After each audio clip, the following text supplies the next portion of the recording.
صدیق کی خدمت میں قربان جائیں. اور حضور نے اعلان نبوت کیا آقا کی عمر مبارک 40 سال ہے اور ابو بکر صدیق رضی اللہ عنہ 38 سال ہے. زندگی کی 38 سال، بچپن سے جوانی، جوانی سے ساری زندگی، 38 سال ذات ابو بکر صدیق نے کبھی اپنا مقدس سر کبھی کسی بت کے سامنے جھکایا نہیں ہے. یہ بڑی عظمت کی بات ہے، بڑی عظمت کی بات. اور ابو بکر صدیق کی عظمت پہ قربان جائیں. چھوٹا سا واقعہ عرض کرتا چلا. آپ کے والد ابو قحافہ بت پرست تھے. انہوں نے محسوس کیا میں بت خانے میں جاتا ہوں، بچہ سمجھدار ہو گیا، 5-6 سال کا ہو گیا، لیکن میرے ساتھ یہ بت خانے نہیں جاتا. اگر کبھی تھوڑا سا کہا بھی جائے تو دائیں بائیں نکل جاتا ہے. کبھی نہیں کیا. ماں سے اس نے گفتگو کی حضرت سلمہ رضی اللہ عنہ کہ آج میں جاؤں، میں محسوس کر رہا ہوں یہ میرا بچہ بت خانے نہیں جاتا، ادھر کسی اور کام پہ نکل جاتا ہے، کبھی جہاں سے غائب ہو جاتا ہے. اس کا دھیان رکھنا پڑے گا. آخر میرے باپ اس بت خانے میں کون جائے گا؟ یہ خاندان کا کام اب کون کرے گا؟ پھر اس نے خاص والدہ مائدہ سے کہا آج اس کو تیار کرنا، میں اس کو ساتھ لے کر جاؤں گا اور ساتھ اسے تیار ذہنی طور پہ تیار رکھنا کہ جو کام میں جا کے کروں گا اسے بھی وہ کام کرنا پڑے گا. بتانا یہ تھا بتوں کو سجدہ، چھوٹے بت کو، درمیانے بت کو، بڑے بت کو، فلاں بت کو، استغفر اللہ. ان کا یہ خیال تھا جیسے میں کروں ویسا کرے. ماں نے بڑے لاڈ پیار سے ابو بکر صدیق کو کہا بیٹا باپ بڑا شدت پسند ہے، اس کا اصرار ہے تم بت خانے اس کے ساتھ جاؤ، تم کبھی گئے نہیں، تو بیٹا آج میں تمہیں تیار کروں گی، باپ کے ساتھ جانا ہے اور جو تیرا باپ وہاں پہ کام کرے تمہیں بھی وہی کرنا ہے. باپ ناراض ہو جائے گا. ماں کی مجبوری دے کر آپ جانے پہ آمادہ ہو گئے، لیکن دل میں کچھ ارادہ تیار کر لیا. اچھا اب میں جاؤں گا، پھر دنیا دیکھے گی میں کس انداز میں گیا ہوں. ابو بکر صدیق کے والد ساتھ لے کر ابو کا آگے آگے ہیں. ابو بکر صدیق چھوٹی عمر 7-6 سال باپ کے پیچھے پیچھے ہے. بت خانے میں داخل ہونے سے پہلے باپ رکا اور ابو بکر صدیق کو تنبیہ کرتے ہوئے فرمایا، کہا بیٹا یہ بت خانہ ہے، عبادت کی جگہ ہے، یہاں ہمارے معبود وہاں ہے، ہم انہیں سجدہ کرتے ہیں، اس کی وجہ سے ہمیں روزی دی جاتی ہے، رزق دیا جاتا ہے، پہننے کے کپڑے دیے جاتے ہیں، ہمیں نعمتیں ملتی ہیں، اس لیے چھوڑ نہیں کرنا اور کسی بت کی بےعزتی نہیں کرنی. بچے کو ذہنی طور پر تیار کیا جا رہا. ابو بکر صدیق خاموش ہو کر سب باتیں سن رہے. باپ جب بت خانے میں گیا ابو بکر صدیق پیچھے گئے. باپ نے پہلے بت کے سامنے جھک کر سجدہ کیا. ابو بکر صدیق نے دیکھا باپ انسان ہو کر بت کے سامنے، اس بت کے سامنے جھکا ہے. آپ نے سجدہ نہیں کیا. باپ نے نوٹ کیا میں نے کیا، اس نے نہیں کیا. اس نے کہا بچہ بھول گیا، اگلے بت کے پاس، اگلے بت کے پاس، سارے بتوں کے پاس جا کے سجدہ کرتا رہا. ابو بکر صدیق نے کہیں سجدہ نہیں.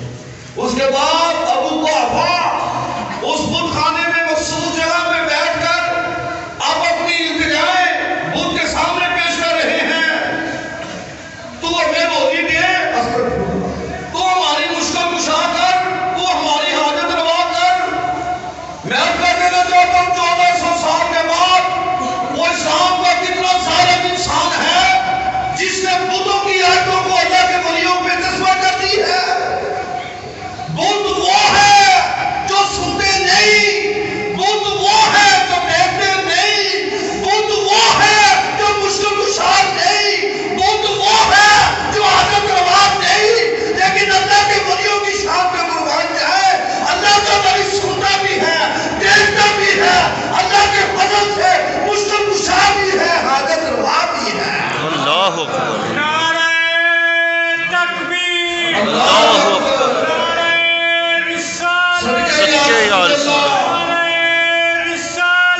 کیسے یار مفتی کے فتوے کی ضرورت نہیں ہے، کسی یتیم خانے میں پڑھنے والے مولوی کے بیان کی ضرورت نہیں ہے۔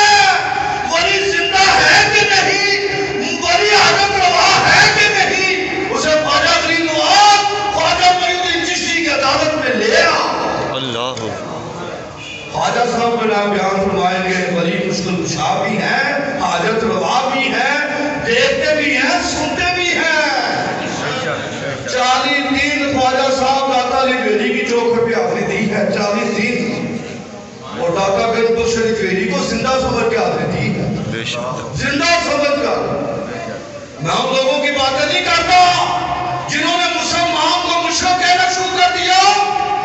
کوئی میلاد النبی کا پروگرام کرے کہتا مشرک ہو گیا، جو میلاد النبی کا جلسہ کرے وہ مشرک ہو گیا، جو کھڑے ہو کر درود و سلام پڑھے اسے مشرک کہا گیا، جو یا رسول اللہ ندا کرے اسے مشرک کہا گیا، جو نبی علیہ السلام کی بارگاہ میں اپنی التجا پیش کرے تو ہم نے کلمہ پڑھنے والوں کو مشرک کہا۔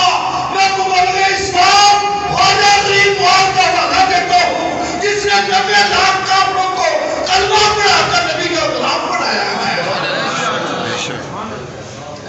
ان بیوقوفیوں کی بات نہیں کرتا، مبلغ اعظم بڑے صغیر خواجہ غریب نواز جس نے 90 لاکھ کافروں کو کلمہ پڑھا کر مسلمان کیا ہے۔ سبحان آپ فرماتے ہیں میں 40 دن داتا کی چوکھٹ پہ حاضری رہی، 40 دن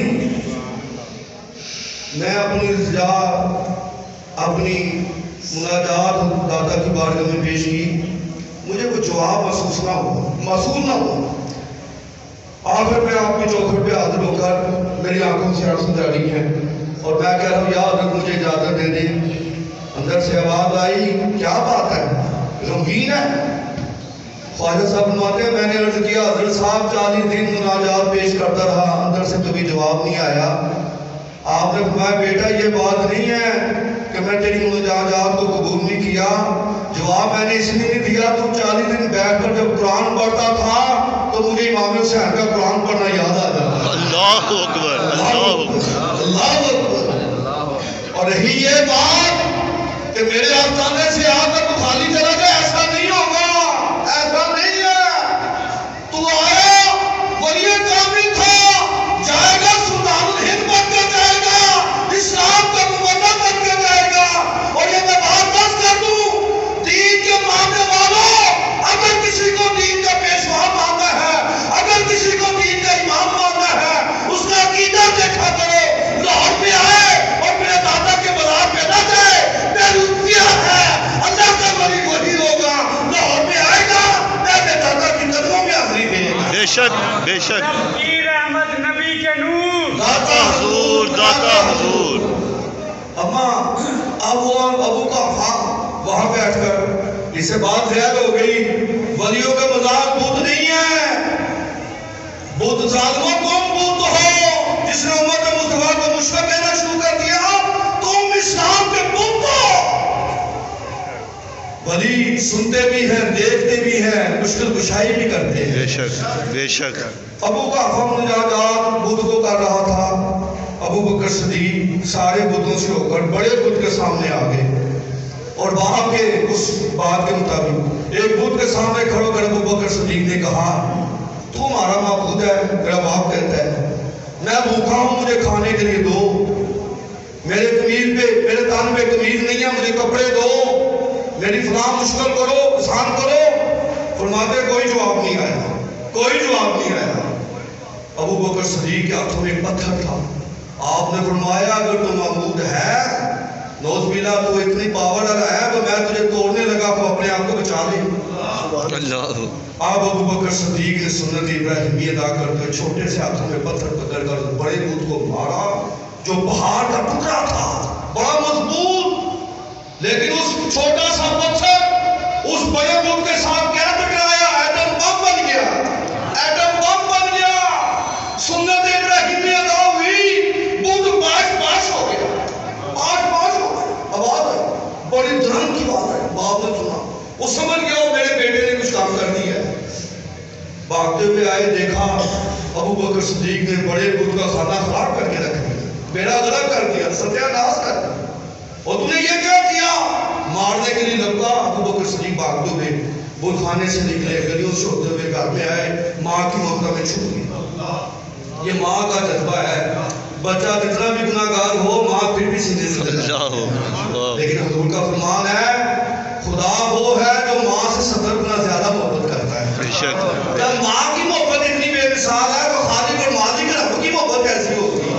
ایک دفعہ مانگ کے تو دیکھو، ایک دفعہ اللہ کی بارگاہ میں آ کر تو دیکھو، ایک مرتبہ اللہ کے سامنے سجدے میں جا کر تو دیکھو، دنیا کی ساری نعمتیں خدا تیرے قدموں پہ نچھاور کر دے۔ بے شک بے شک مانگ کر تو دیکھو۔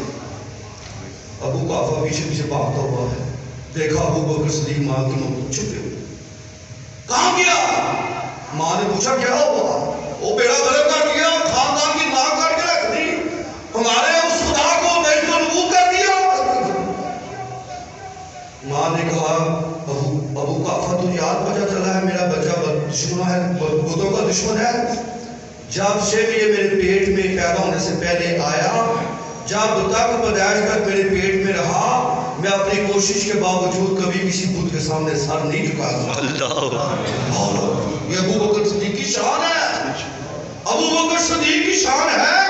اب آپ اندازہ کرو جس ماں کے پیٹ میں، جس ماں کے شکم میں یار غار مصطفیٰ ابو بکر صدیق رونے کو فوت ہے، وہ مشرک نہیں، تو جس ماں کے پیٹ میں امام الانبیاء رونے کو فوت ہو گئے، اس ماں کی شان کتنی بے مثال ہو۔ بی بی آمنہ کی شان میں گستاخی کرنے والوں جنت میں کتوں، ظالموں سن لو، کائنات کی سب سے عظمت والی ماں، کائنات کی سب سے عزت والی ماں، کائنات کی سب سے وقار والی ماں، سیدہ طیبہ زہرا بی بی آمنہ رضی اللہ عنہا۔ بے شک بے شک